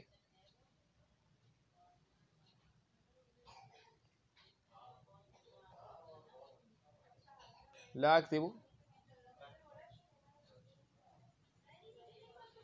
اعوذ. لا نافیہ ہو جائے گا، اکذب فعل ہو جائے گا. انا ضمیر مستتر اس کا فاعل ہو جائے گا. اعوذ اس کا ظرف ہو جائے گا. فعل اپنے فاعل اور ظرف سے مل کر جملہ فعلیہ خبریہ ہو جائے گا. آسان ہے، کتنا آسان ہے.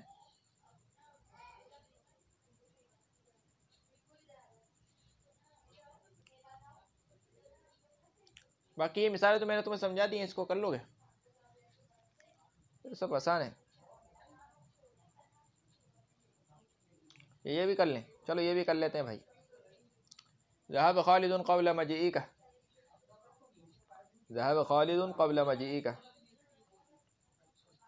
ذهب خالد قبل مجيئك. ٹھیک ہے جی. ذهب فعل ہو جائے گا, خالد اس کا فاعل ہو جائے گا, قبل یہ اس کا ظرف ہو جائے گا. ٹھیک ہے. اور مجیئک یہ مضاف مضاف الیہ, یہ جو ہے یہ پورا مضاف مضاف الیہ مل کر پھر اس کا مضاف الیہ ہو جائے گا قبلہ کا. پھر یہ اپنے مضاف الیہ سے مل کر قبلہ جو ہے یہ ظرف ہو جائے گا ذہبہ کا. ذہب فعل اپنے فاعل اور ظرف سے مل کر جملہ فعلیہ خبریہ ہو جائے گا. آسان ہے, کتنا آسان ہے. یہی حال بعد کا ہے. ذهب خالد بعد مجیء کا ذهب فعل ہو جائے گا, خالد اس کا فاعل ہو جائے گا, مجیء بعد اس کا ظرف ہو جائے گا اور مجیء کا ظرف کا مضاف الیہ ہو جائے گا. پھر اپنے فاعل اور ظرف سے مل کر جملہ فعلیہ خبریہ ہو جائے گا. راشد یأکل من قبل. اچھا جی, اس کا کیا کریں گے. راشد یأکل من قبل.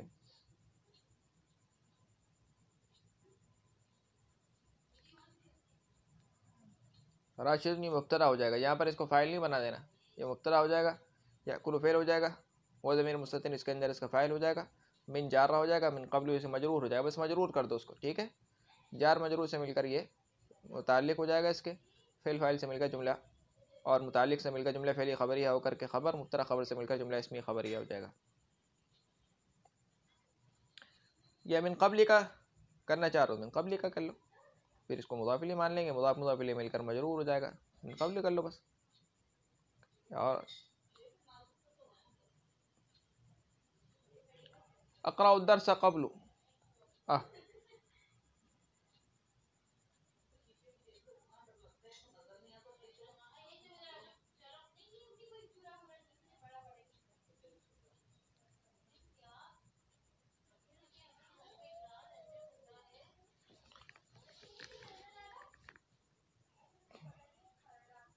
قبل.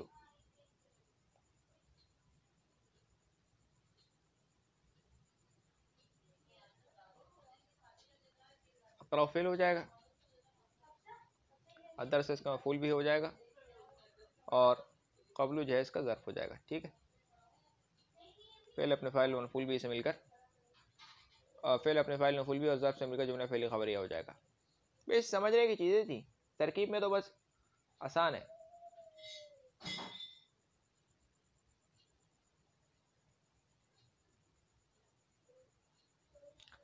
اب بولے ہو کیا, قبل مبنی بردم محلا منصوب. محلا منصوب بولنا ہے, اس کو منصوب مت بولنا.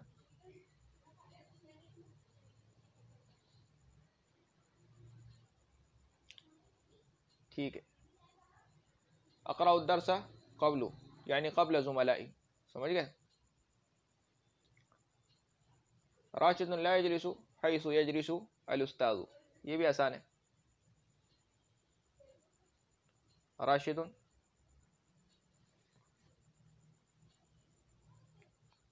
راشد لا یجلس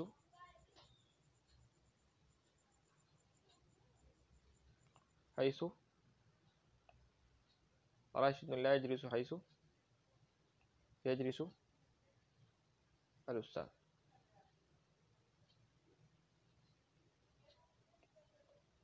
ٹھیک ہے. راشد مبتدا ہو جائے گا, لا حرف نفی ہو جائے گا, یجلس فعل, ہوا ضمیر مستتر اس کے اندر اس کا فاعل, فعل اپنے فاعل سے مل کر جملہ فعلیہ خبریہ ہو کر. ٹھیک, اس کو چھوڑو ابھی نہیں کرنا, اس کا فاعل ہو جائے گا. راشد مبتدا ہو جائے گا, یجلس فعل, لا حرف نفی ہو جائے گا, یجلس فعل, ہوا ضمیر مستتر اس کے اندر اس کا فاعل ہو جائے گا. حیث یہ ظرف ہو جائے گا. ٹھیک ہے. یجلس فعل, ہوا ضمیر مستتر اس کے اندر اس کا فاعل, انا نا نا نا, یجلس فعل, الاستاذ اس کا فاعل, فعل اپنے فاعل سے مل کر جملہ فعلیہ خبریہ ہو کر. یہ پورا جملہ جو ہے بتاویل مصدر کے ہو کر, یا کہہ لو یا بتاویل مفرد کے ہو کر, یہ جو ہے حیثو کا مضاف الیہ ہو جائے گا. حیثو جو ہے جملے کی طرف مضاف الیہ ہوتا ہے. ٹھیک ہے. اور یہ حیثو جو ہے یہ ہمیشہ مبنی بر ضمہ ہوگا, یعنی حیثہ حیثی حیثو والا سین نہیں ہے یہاں پہ. جیسے قبلی والا میں تھا حیث ہی ہے.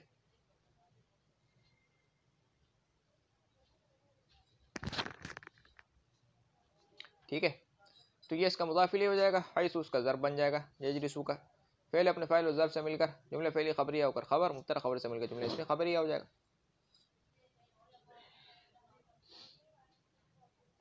چلو آگے، جلس التلمیذ امام الاستاذ.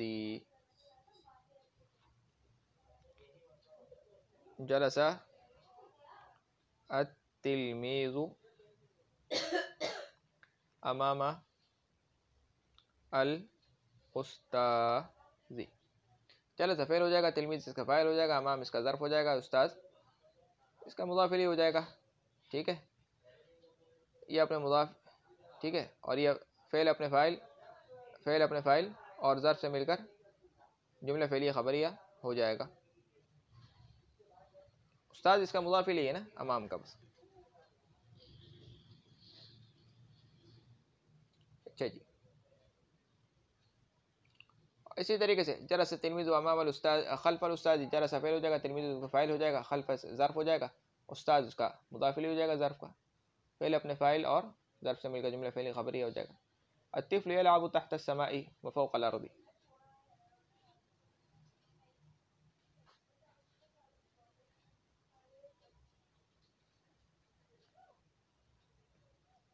ماہر بچے یاد ہیں کیا؟ الطفل يلعب فوق تحت السماء. ٹھیک ہے، و فوق الارض. الطفل مبتدا ہو جائے گا، یلعب فعل ہو جائے گا، وہ ضمیر مستتر اس کے اندر سے فاعل ہو جائے گا. ٹھیک ہے، تحت اس کا ظرف ہو جائے گا، اور السماء اس کا کیا ہو جائے گا، مضاف الیہ. اچھا، تحت جو یہ کیا ہو جائے گا، معطوف علیہ. ٹھیک ہے، اور فوقہ یہ معطوف ہو جائے گا، اور یہ ارض ہے یہ فوقہ کا مضاف الیہ ہو جائے گا. اچھا، معطوف علیہ سے مل کر اس کا ظرف ہو جائے گا، فعل اپنے فاعل اور ظرف سے مل کر جملہ فعلیہ خبریہ ہو کر یہ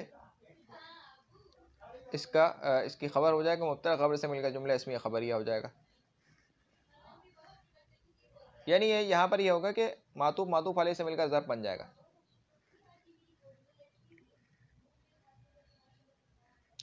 ٹھیک ہے، الہواء جاری من امام وخلف وتحت وفوق. یہ بالکل آسان ہے، لگتا ہے جتنا مشکل اتنا اس سے زیادہ آسان ہے. الہواء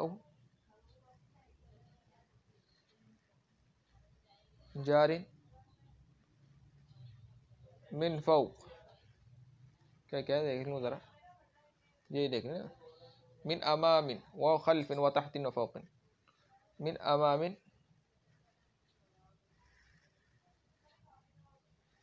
وخلف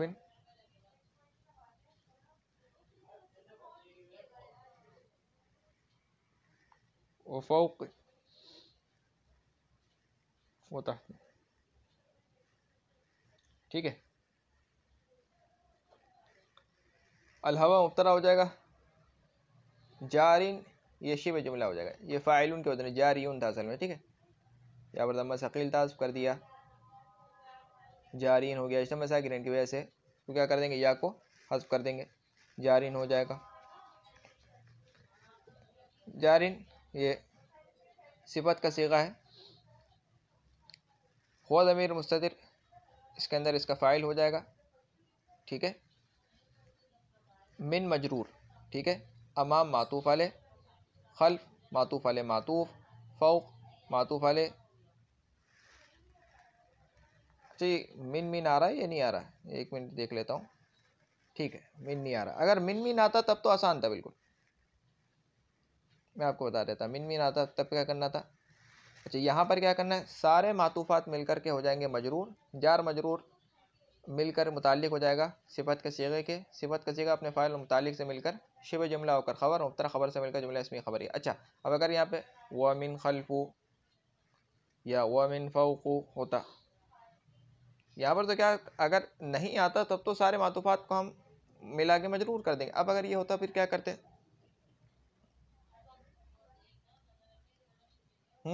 اب کیا کرتے؟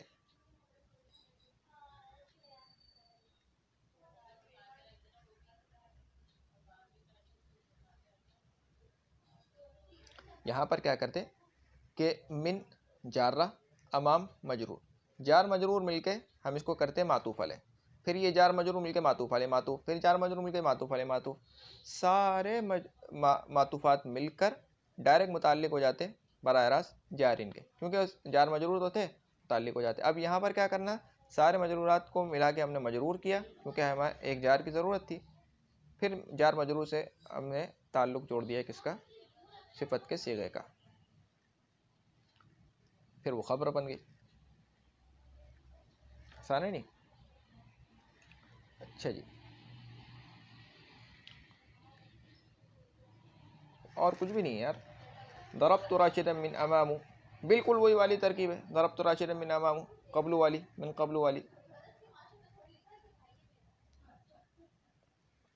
ضرب فعل ہو جائے گا، تو ضمیر مرفوع متصل اس کا فاعل ہو جائے گا، راشدا اس کا مفعول بھی ہو جائے گا، من جارہ ہو جائے گا، اور امام اس کا مجرور ہو جائے گا، جار مجرور کے معطوف علیہ ہو جائے گا، وہ عاطفہ ہو جائے گا، من جارہ اور خلف مجرور، جار مجرور کے معطوف والے مل کر ضربہ کے متعلق، ضرب فعل اپنے فاعل مفعول بھی اور متعلق سے مل کر جملہ فعلیہ خبریہ ہو جائے گا.